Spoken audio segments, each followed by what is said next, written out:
నమస్కారం. నేను డాక్టర్ అర్చన. మిమ్స్ హాస్పిటల్‌లో సైకియాట్రీ విభాగంలో ప్రొఫెసర్‌గా పనిచేస్తున్నాను. ఈరోజు మీకు మానసిక వ్యాధి గురించి ప్రజల్లో ఉండే కొన్ని అపోహలు మరియు వాటి వాస్తవాల గురించి చెప్పాలనుకుంటున్నాను.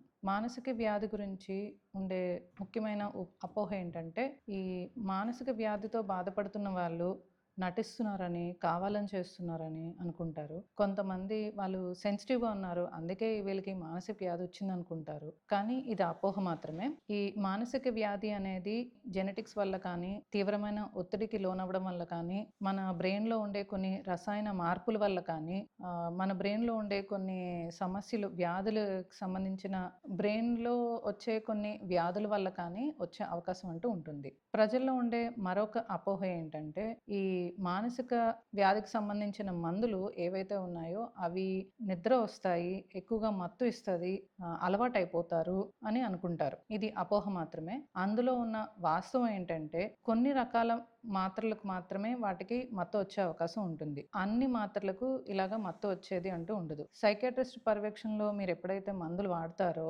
దానికి అలవాటు పడిపోవడం అనే సమస్య కూడా ఉండదు. వాళ్ళు క్రమేపీ డోస్ తగ్గించి కోర్స్ ప్రకారం మందులు ఇస్తారు కాబట్టి మీకు ఎటువంటి ఇబ్బంది లేకుండా మీరు ఈ ట్రీట్మెంట్‌ని తీసుకోగలుగుతారు. ప్రజల్లో ఉండే మరొక అపోహ ఏంటంటే, ఈ మానసిక వ్యాధి అనేది జీవితాంతం దీర్ఘకాలంగా వాడాల్సిన మందులు అని అనుకుంటారు. కానీ ఇది అపోహ.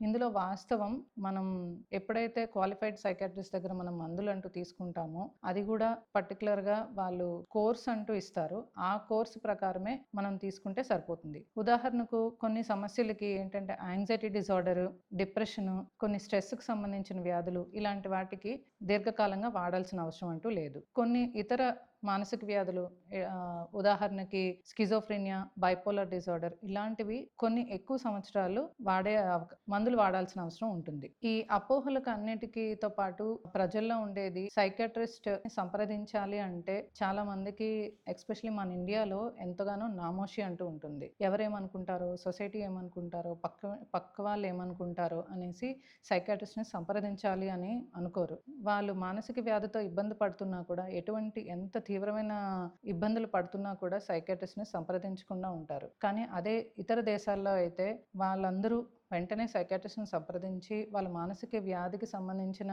ట్రీట్మెంట్ అంటూ తీసుకుంటారు. అటువంటి అవేర్నెస్సే మన ఇండియాలో కూడా ఉండి ప్రతి ఒక్కరూ సైకియాట్రిస్ట్ని సంప్రదించి చికిత్స తీసుకుంటారని కోరుకుంటున్నాను. Thank you.